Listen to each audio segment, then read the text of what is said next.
Hello and welcome to this web lecture on Canada. I'm David Marler from HR, and this is for the course Culture and Literature 1.2. Now, as a reminder for this week, there are a few terms that we'd like you to add to your list of key terms at the back of your book. They are the 7 Years' War, the Summit Series, the Just Society, Wayne Gretzky, and the referendum for Quebec sovereignty. So first, what I want you to do is I want you to make a mind map or make a list of all the things you know about Canada. Take about a minute to do that and pause the video right here. So here are some facts about Canada that are important to know. It's the world's second largest country in size, after Russia, of course, and it has 37 million inhabitants. Canada is an immensely multicultural society, and only 58% of its population speaks English at home. Of course, a much larger population actually speaks English or lives in the English section of Canada, but 58% of people report having parents who speak English, and 24%, or roughly 1/4 of the population, have two French-speaking parents at home. Ice hockey is, of course, its national sport. And of course, in all of North America, it's important to remember that when someone says the word hockey, they're referring to ice hockey. And if they're referring to what in Europe is called hockey, then they will say field hockey. And their English sounds really American, but of course, it has a lot of British influences. And these are some of the things that we're going to talk about today. We're going to start off by beginning with some Canadian history. And of course, to begin with Canadian history, you have to begin with Canada's Indigenous peoples. Now, when we look at the Indigenous peoples of North America, we have a map here that shows the cultural areas of North America and its Indigenous peoples. And as you can see, there is not a clear border between where the United States, or even Mexico for that matter, ends and where, for instance, Canada or the other areas of North America begin. As you can see, there are various different cultural groups of Indigenous peoples in Canada, and they all have different languages, different cultures, and also different ways of life. Now, the Indigenous peoples in Canada are referred to as First Nation peoples. There's also another term that is Métis, and we also have a third group that are the Inuits, and the Inuits, of course, live in the far north in the Arctic Circle, also in Greenland and Alaska. But for Canada, they are called First Nations peoples, and that is a big difference from the term Native Americans, which is only used in the United States. Just like in the United States, First Nations is a very broad term and is, of course, always polite and proper to use this tribal name that the person belongs to. So Canada has quite a large First Nations community. There are 1.3 million First Nations members in Canada, and this does not include the Métis or Inuit peoples. Now, the Métis peoples are people who are of First Nations or Indigenous descent, but who have also mixed with Europeans. These are what we would call mixed race people. And often they do not live on reservations, but that is not always the case. Now, the three big groups that we focus on in the book are the Iroquois, who live in the east, the Cree, who are a Plains First Nations people, and of course the Okanagan, which live in the west. And when we look at the history of the First Nations people, it is often mirrored with what you have read in the United States chapter, namely forced deportations, living on reservations, which in Canada are called reserves. And right now we can see that there are a lot of problems with the First Nations people. Now, as I am making this, an inquiry has just come out from a Canadian government bureau which shows and has investigated the mass numbers of death of Indigenous women in Canada. Now, this Canadian inquiry calls the killings of these Indigenous women and the neglect from the Canadian government as a form of genocide, which is actually a very large word, but it shows that there is a very big discrepancy between the way that the white population or the city-born population in Canada lives and the First Nations people. We can also see that with this BBC article here, which is showing how the water and the water quality in the First Nations and the reserves that they live on are very, very, very poor. And especially because Canada is one of the world's wealthiest nations, it has often been a source of disgrace for many Canadian prime ministers who have in the past promised to better help the First Nations people. Now, when we look at the First Nations, we can see right here on this map that each little red dot represents where there is a First Nations reserve. Now, if we look at the landmass, there's a lot of space reserved for the First Nations people, for the Indigenous people of Canada, and you can see primarily where they are. So much like in the Western or in the United States, we can see that in the eastern part there are not that many places for the First Nations peoples. That they have mainly been moved to British Columbia, Alberta, Saskatchewan, and Manitoba, which are the provinces in Canada's west. When we move on to the early history of Europeans in Canada, we can see that around 1000 AD, Leif Erikson was the first European to actually reach the Americas, 4 to 5 centuries before Christopher Columbus supposedly discovered it. Now, Leif Erikson landed around 1000 AD in Newfoundland. He's, of course, the son of Eric the Red, who was one of the first Vikings to travel to Greenland. Now, when we move further, we can see that the first major group of people from Europe to colonize Canada were the French. North America at this time was primarily divided amongst the British, the French, and the Spanish. Now, one major difference between the French and, for instance, the English is that the English came in much larger numbers. This is primarily due to the fact that the English came mainly to what is now New England, the middle colonies and the southern colonies of what is the United States. So a lot of people who have a long history in Canada that are English, their families most originated in the United States and moved to Canada after the American Revolutionary War. Now, as we can see on this map right here, in 1754, this is before the 7 Years' War or the French and Indian War, we can see that France had control most of the St. Lawrence River, the Great Lakes, and also what they called Louisiana, which is a major part of the United States.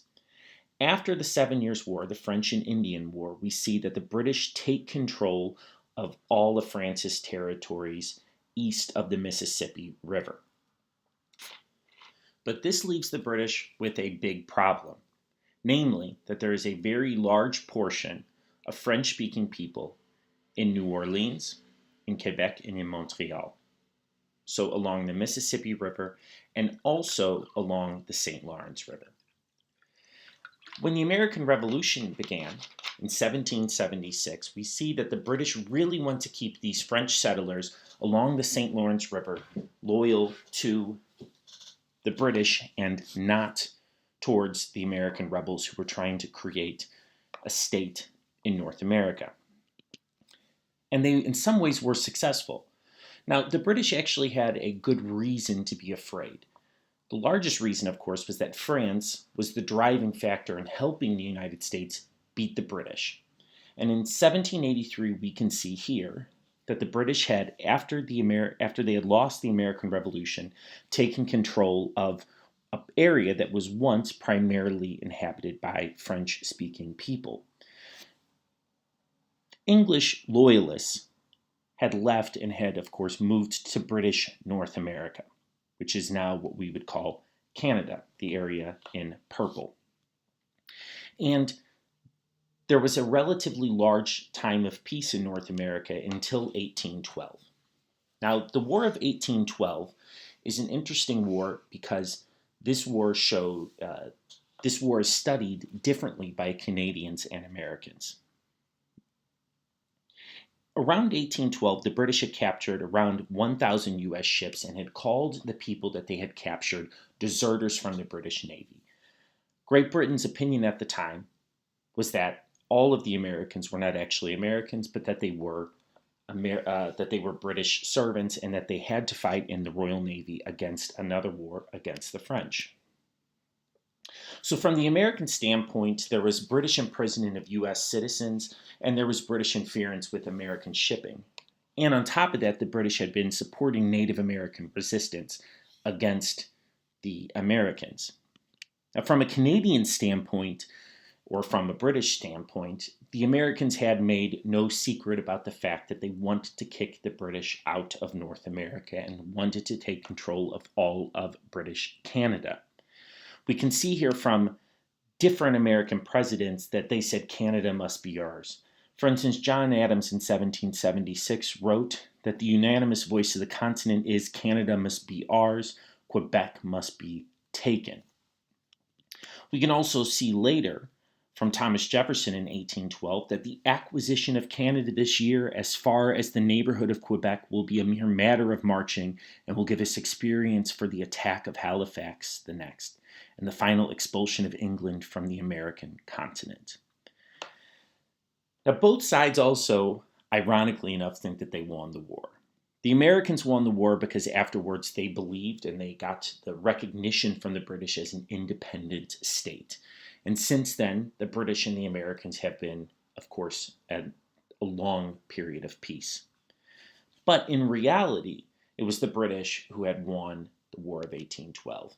We can see here in 1812, this is the burning of the White House. Yes, the first White House in the capital of Washington, D.C. was burnt by the British because the British had, of course, attacked and had successfully gone all the way to Washington, D.C. Now, after this, British North America becomes a general colony in the way that it was before the War of 1812 until 1867. And in 1867, the British North America Act is signed. Now, this legislation, which was passed by the British Parliament, created Canada as a new domestically self-governing federation, and it consisted of the provinces of New Brunswick, Nova Scotia, Ontario, and Quebec. So that is not including all of what is Canada today.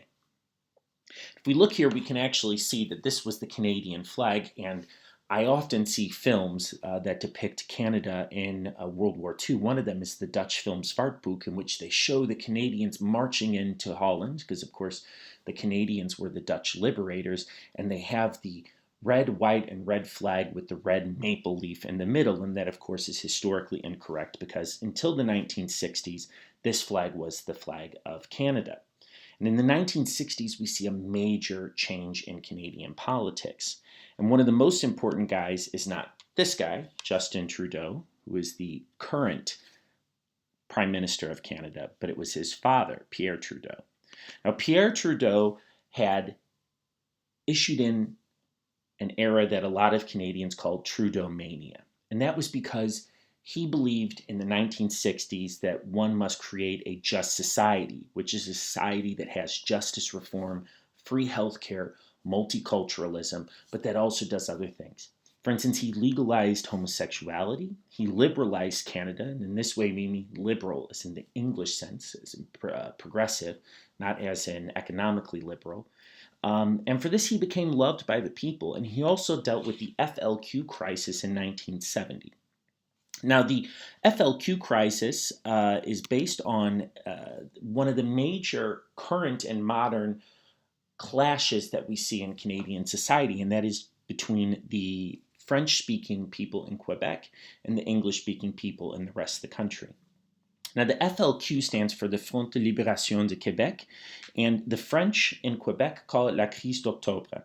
Now, the October crisis occurred in October 1970 in the province of Quebec, and mainly in the Montreal metropolitan area. Now, members of the FLQ kidnapped provincial deputy premier and a British diplomat, and in response, Prime Minister Pierre Trudeau invoked the only peacetime use of the War Measures Act. The kidnaps actually murdered Pierre Laporte, who was the deputy premier of Quebec, and it was only after long negotiations that James Cross, the British diplomat, was released and the kidnappers were allowed to go to Cuba. Now, this was quite a big deal for Trudeau because Trudeau is, of course, the perfect Canadian mixture of both Scottish and French-speaking people. But it shows that there were and there still are very large tensions between the French and the English. And one of the major topics that we talk about in this chapter is French and English relations, because it is quite interesting. Canada, in many ways, is similar to what you have in Belgium, where we also have the French and the Dutch speaking, or for instance, what you have in Switzerland, where you have countries with very different ethnic and linguistic groups. Now, one of the things that Trudeau worked on was creating a bilingual state. And he did this in two ways, of course, with the Québécois and also with the Parliament. And the first one was the Official Languages Act of 1969. Now, Canada before this was much like a lot of English-speaking countries, and that is that English was not the official language. It's very surprising when you tell people this, but countries even like the United States do not have English as their official language. It is often called a de facto language, which means that the government only works in English, but there is no part of the Constitution that says that English is the official language of the United States. 1969, Canada has the Official Languages Act, which creates a place, an equal place for both French and English in Canada. And we also have what is called the Charter of the French Language, which means that Quebec is a French-only area within Canada, and that in this Quebec, French is going to be the only language that is permitted to be used.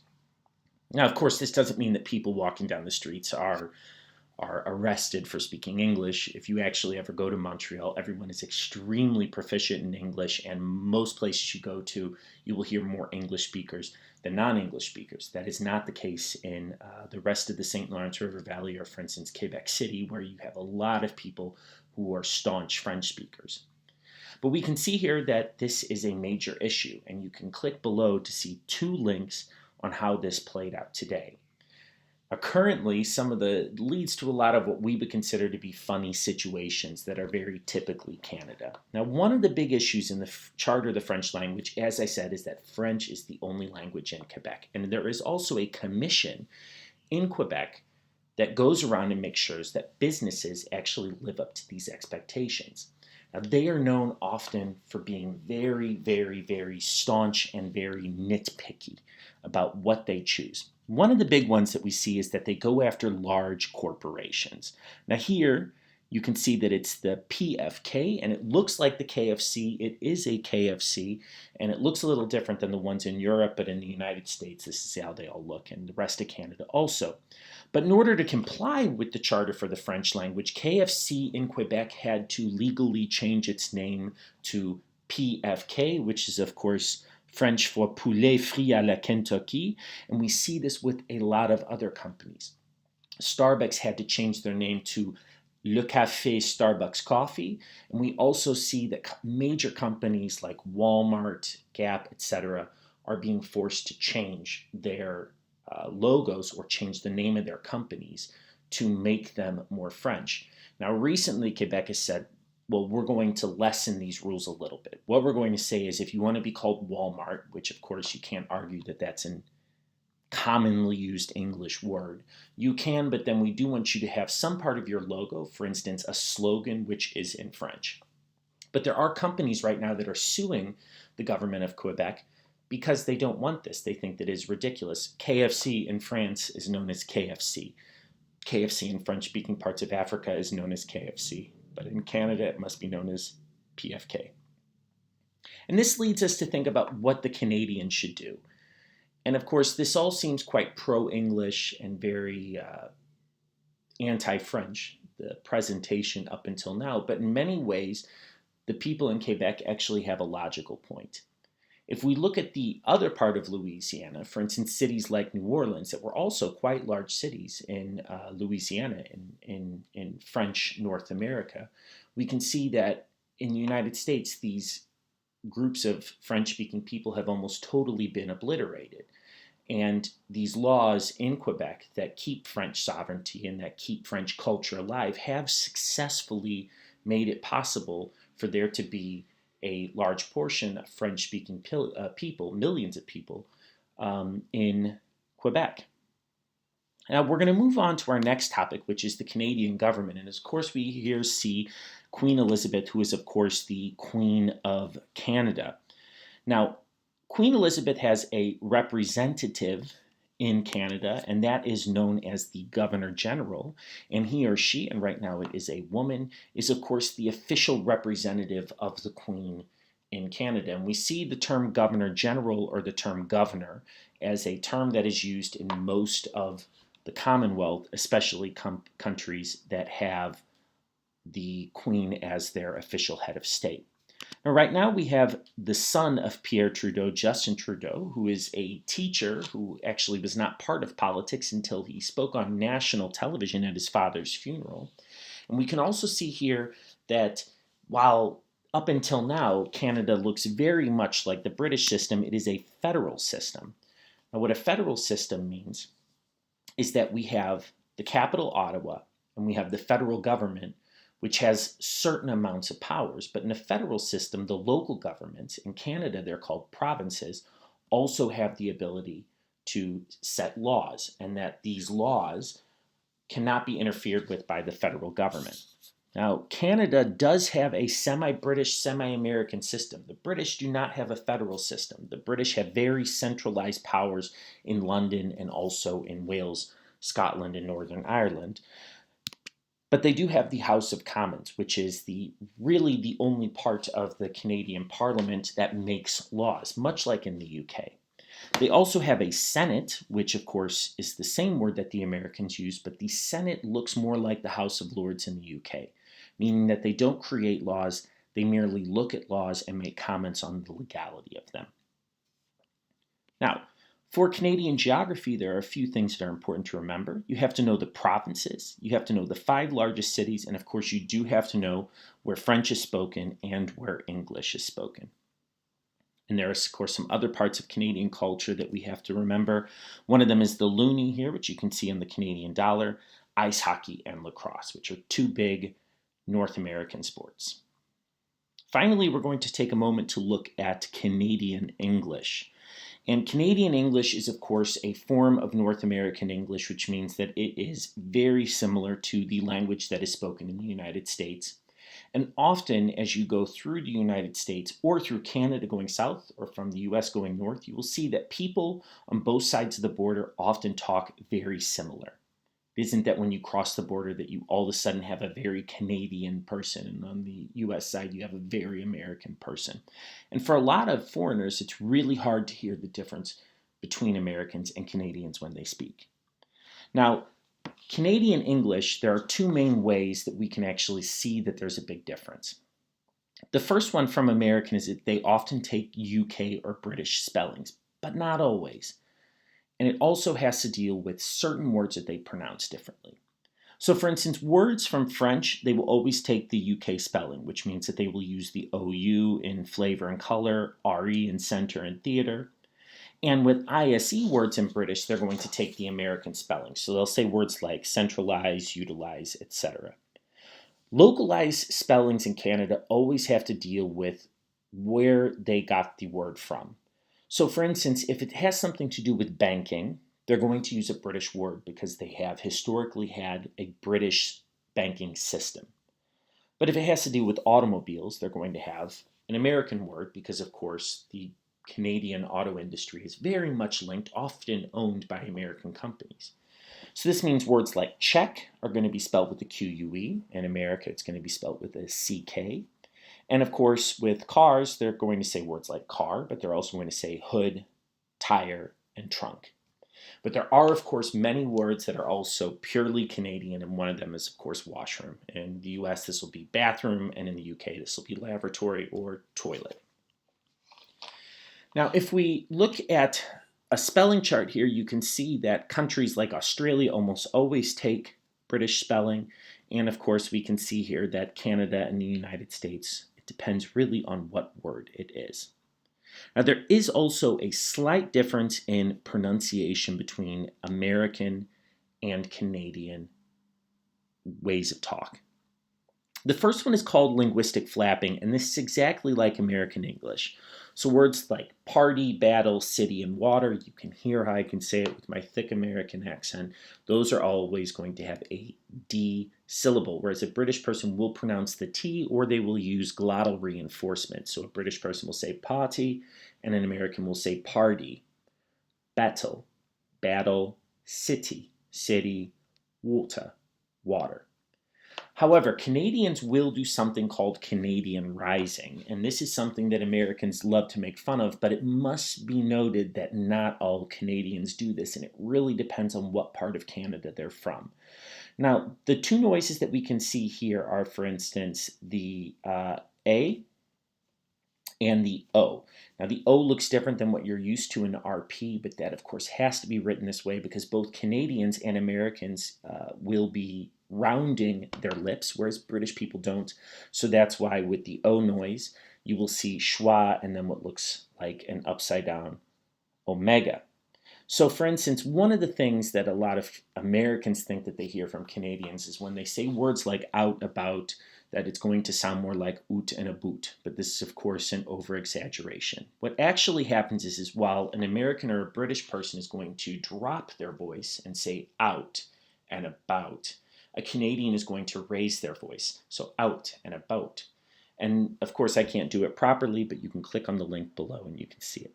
We also have here with I, with, for instance, wife, and this is going to take a type of we for a noise.